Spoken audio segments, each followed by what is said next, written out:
ಅವಳು ನೆನಪು ಮಾಡೋ ಒಂದು ವಸ್ತುನು ಈ ಮನೆಯಲ್ಲಿ ಇರ್ಕೂಡ್ದು. ಎಲ್ಲ ಸುಟ್ಟಾಕಿ, ಪ್ರತಿಯೊಂದು ಸುಟ್ಟಾಕಿ. ಅವಳು ನನ್ನ ತಂಗಿ, ನಮ್ಮಿಬ್ಬರದು ರಕ್ತದ ಸಂಬಂಧ. ಅವಳನ್ನ ನಾವು ಚಿಕ್ಕ ವಯಸ್ಸಿಂದ ರಾಣಿ ತರ ಬೆಳೆಸಿದೀವಿ. ಅವಳು ಇದನ್ನೆಲ್ಲ ಹೇಗೆ ತಡ್ಕೋತಾಳೆ?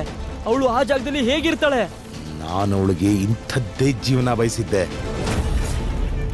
ಅವಳಿಗೆ ಸಾಯಕ್ಕೆ 1000 ಕಾರಣ ಇರಲಿ, ಆದ್ರೆ ಬದುಕೋಕ್ ಒಂದ್ ಕಾರಣನೂ ಇರಬಾರ್ದು. ಅವಳು ತಪ್ಪು ಮಾಡಿದಾಳೆ, ಶಿಕ್ಷೆ ಅನುಭವಿಸ್ಲೇಬೇಕು.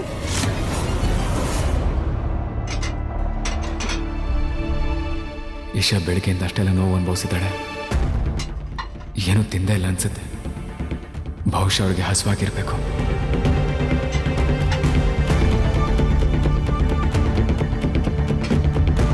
ನಿಜವಾಗ್ಲೂ ಅಮ್ಮ ನಿಜವಾಗ್ಲೂ ಹುಷಾರಾಗಿದ್ದಾರ? ಕಾವ್ಯ ಮಮ್ಮಿ ಸರ್ಜರಿ ಸಕ್ಸಸ್ಫುಲ್ ಆಗೋಯ್ತು. ಡಾಕ್ಟರ್ ಹೇಳಿದ್ರು ಎಲ್ಲ ಸರಿ ಇದೆ ಅಂತೆ. ಈಗ ಅವ್ರು ರೆಸ್ಟ್ ಮಾಡ್ತಿದ್ದಾರೆ. ನೀನು ಮನೇಲಿ ಎಲ್ಲರಿಗೂ ಹೇಳ್ಬಿಡು, ಆಯ್ತಾ? ಓಕೆ, ಬಾಯ್. ಸರಿ. ನಿಜವಾಗ್ಲೂ ಅಣ್ಣ, ನೀನ್ ಇಲ್ಲ ಅಂದಿದ್ರೆ ಇದೆಲ್ಲ ಆಗ್ತಾನೆ ಇರ್ಲಿಲ್ಲ. ದುಡ್ಡು ಬೇಕು ತಾನೇ ನಿನ್ಗೆ?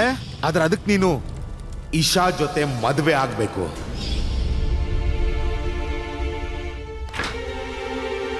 ಅಣ್ಣ, ಊಟ ಎಲ್ಲ ಖಾಲಿ ಆಗೋಗಿದೆ. ನಿಂಗೆ ಹೊಟ್ಟೆ ಹಸಿತಿದ್ಯಾ?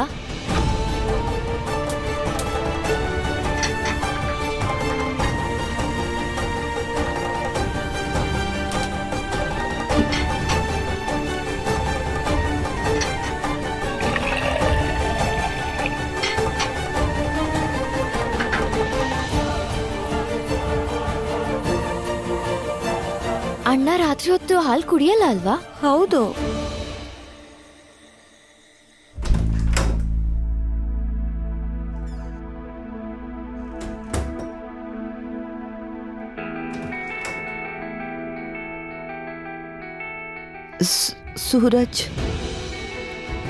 ಸೂರಜ್ ಎಲ್ಲಿ? ಹಾ, ಮಾತ್ರೆ ತಗೊಂಡ್ ಬರಕ್ ಹೊರಗೆ ಹೋಗಿದಾನಾ? ಇಲ್ಲ ಅಮ್ಮ, ಅವನಿಲ್ಲ. ನನ್ನ ಆಪರೇಷನ್ ಆಗಿದ್ರು ಅವನಿಲ್ಲೆಲ್ಲೂ ಕಾಣಿಸ್ತಾನೆ ಇಲ್ಲ. ಈ ಥರ ಆಗ್ಬಾರ್ದು.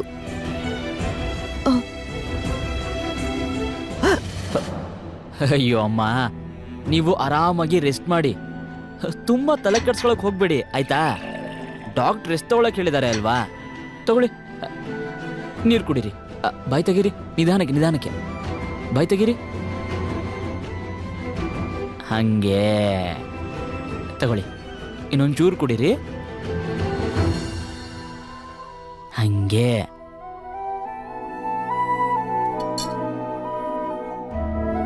ಆಪರೇಷನ್ ಆಗಿರೋದು ನನ್ನ ಮಂಡಿಗೆ, ಆದ್ರೆ ಈ ಬಿಕ್ಕಳಿಗೆ ಏನಕ್ಕೆ ಬರ್ತಿದೆ?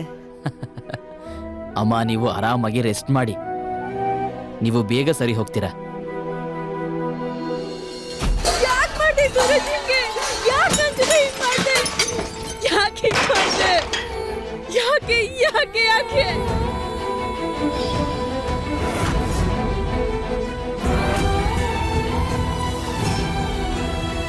ನನ್ನ ಹಕ್ಕನ್ನ ನನ್ನಿಂದ ಕಿತ್ಕೊಂಡು ಯಾಕೆ ಇನ್ನೊಬ್ರಿಗೆ ಕೊಟ್ಟೆ?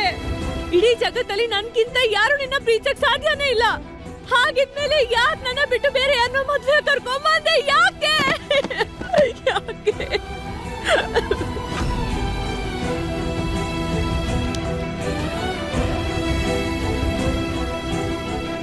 ಹೇಳು. ನೀನ್ ಯಾವತ್ತೂ ನನ್ನವನು ಸೂರಜ್, ನನ್ನವನ್ ಮಾತ್ರ. ನಿನ್ನಿಂದ ನನ್ನ ಯಾರು ಕಿತ್ಕೊಳಕ್ಕಾಗಲ್ಲ, ನಮ್ಮನ್ ಯಾರು ದೂರ ಮಾಡಕ್ಕಾಗಲ್ಲ.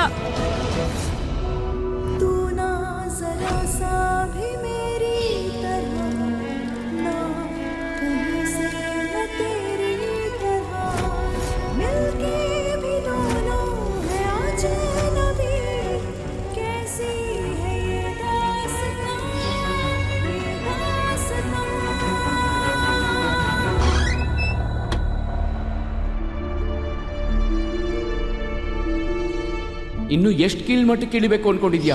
ಒಂದು ಹುಡುಗಿ ಪರ್ಮಿಷನ್ ಇಲ್ಲದೆ ಅದ್ರ ವಿರುದ್ಧ ಮದುವೆ ಆಗೋದು ಅಂದ್ರೆ ಅದರ ಅರ್ಥ ಏನು ಗೊತ್ತಾ? ಮರ್ತೋಗಿದ್ಯಾ ನೀನು 3 ಜನ ಹೆಣ್ಮಕ್ಳಿಗೆ ಅಣ್ಣ ಅಂತ? ಸೂರಜ್, ಇದು ತಪ್ಪು. ಸೂರಜ್, ಈ ರೀತಿ ಮಾಡಬೇಡ ಪ್ಲೀಸ್. ಸೂರಜ್,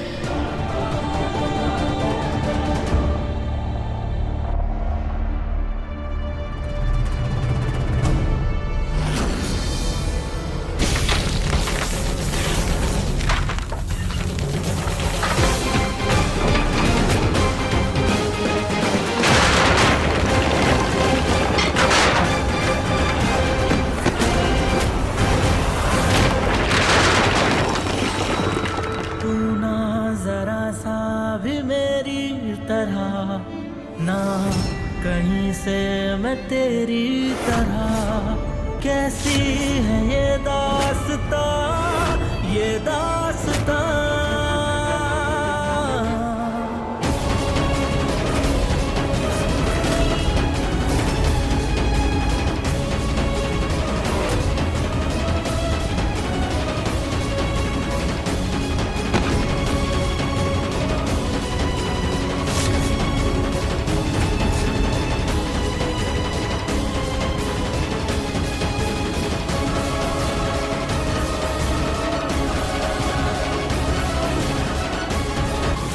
ಮತ್ತವನ್ ಹಾಲ್ ಗ್ಲಾಸ್ ತಗೊಂಡ್ ಹೋದ. ಏನು, ನಿಜವಾಗ್ಲೂ ಹಾಲಿನ ಗ್ಲಾಸ್ ತಗೊಂಡ್ ಹೋದ್ನಾ? ಸನ್ಯಾಸತ್ವ ಮುಗ್ದು ಸಂಸಾರ ಶುರು ಆಗಿದೆ. ಇವಾಗ ನಿಮ್ಮಣ್ಣ ಬ್ರಹ್ಮಚಾರಿಯಾಗಿರಲ್ಲ.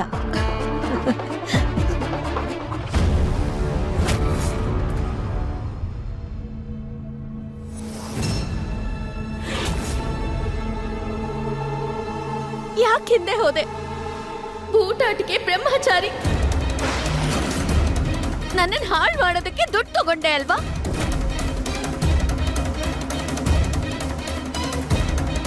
ಅದಕ್ಕೆ ಬಾ, ಇಷ್ಟ ಬಂದಿದ್ ಮಾಡ್ಕೊ. ಏನ್ ಮಾಡ್ತಾ ಇದೀಯ ನೀನು? ವಾ, ಎಂಥ ನಾಟಕ!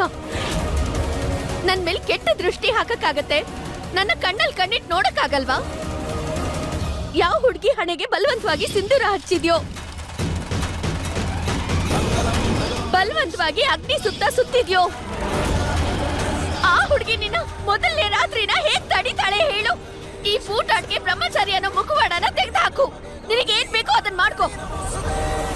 ಪ್ಲೀಸ್, ನಿಮ್ ದುಪ್ಪಟ್ಟೆ ಎತ್ಕೊಂಡು ಮೈ ಮುಚ್ಕೊಳ್ಳಿ ಪ್ಲೀಸ್. ಓಹ್, ಇಲ್ಲಂತೂ ಮುಖವಾಡದ ಹಿಂದೆ ಒಂದ್ ಮುಖವಾಡ ಇದೆ. ನಮ್ಮಪ್ಪ ನನ್ನ ನಂಬಿಕೆ ಜೊತೆಗೆ ಆಟ ಆಡಿದ್ರು, ನನ್ ಖುಷಿ, ನನ್ ಕನ್ಸು, ನನ್ನ ಅಸ್ತಿತ್ವ ಜೊತೆ ಆಟ ಆಡಿದ್ರು. ನಾನ್ ನಿನ್ನ ಹಣೆಯಲ್ಲಿ ಎಷ್ಟು ಸಂಕಟ ಬರಿತೀನಿ ಅಂದ್ರೆ ನೀನ್ ಅದರಿಂದ ತಪ್ಪಿಸ್ಕೊಳ್ಳಕ್ ಸಾಧ್ಯನೇ ಇಲ್ಲ. ಈಗ ನಾನು ನಿನ್ನ ಜೀವನದ ಜೊತೆ ಆಟ ಆಡ್ತೀನಿ. ನೀನ್ ಇವಾಗ ನನ್ನ ದೇಹದ ಜೊತೆ ಬಂದು ಆಟ ಆಡು. ಬಾ ಬಾ.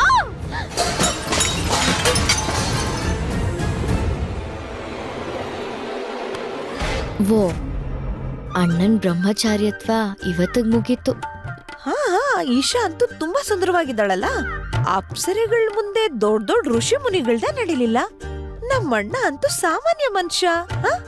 ಏನ್ ಮಾಡಕ್ಕಾಗತ್ತೆ? ಸುಮ್ನೆ ಇರೆ. ನಡಿ, ಮೊದಲು ಕರ್ಕೊಂಡು ಹೋಗೆ. ನಡಿ. ಒಂದ್ ಹುಡುಗಿ ಗಂಡ್ಸು ಅನ್ನೋ ಮೃಗದ ಮುಂದೆ ಎಷ್ಟು ಅಸಹಾಯಕಳು ಅಂತ ನನಗಿವತ್ತು ಗೊತ್ತಾಯ್ತು. ನೀವು ತಪ್ಪು ತಿಳ್ಕೊತಾ ಇದ್ದೀರಾ, ದಯವಿಟ್ಟು ದೂರ ಹೋಗಿ. ಸಾಕು ಈ ನಾಟಕ. ಹಾಲ್ ತಂದಿದ್ದೆ, ನನಗೆ ಅಷ್ಟ ಹತ್ರ ಬಂದಿದ್ದೆ, ಆಮೇಲೆ ನಾನ್ ತಪ್ಪು ತಿಳ್ಕೊಂಡೆ ಅಂತೀಯ. ನೀವು ದೂರ ಇರಿ ಪ್ಲೀಸ್. ಇಲ್ಲ ಅಂದ್ರೆ ಏನ್ ಮಾಡ್ತೀಯ? ಗೂಂಡಾಗಿರಿ ಮಾಡ್ತೀಯ? ಮಾಡು ಗೂಂಡಾಗಿರಿ. तू ना जरा सा भी मेरी तरह, ना कहीं से मैं तेरी तरह, मिलके भी दोनों है. ಹೌದು, ಗೂಂಡ ನಾನು. ಹೊಡಿತೀನಿ, ಬಡಿತೀನಿ, ಕಿತ್ಕೋತೀನಿ, ಏನ್ ಬೇಕಾದ್ರೂ ಮಾಡ್ತೀನಿ ನಾನು. ಧಮ್ಕಿನೂ ಹಾಕ್ತೀನಿ ನಾನು. ಆದ್ರೆ ಒಂದು ಹುಡುಗಿಗೆ ಎಷ್ಟು ಮರ್ಯಾದೆ ಕೊಡ್ಬೇಕು ಅಂತ ನನಗೆ ಚೆನ್ನಾಗಿ ಗೊತ್ತಿದೆ. ಅರ್ಥ ಆಯ್ತಾ? ನೀನ್ ಇಷ್ಟೆಲ್ಲ ನಾಟಕ ಆಡೋದನ್ನ ನಿಲ್ಸು ಮೊದಲು.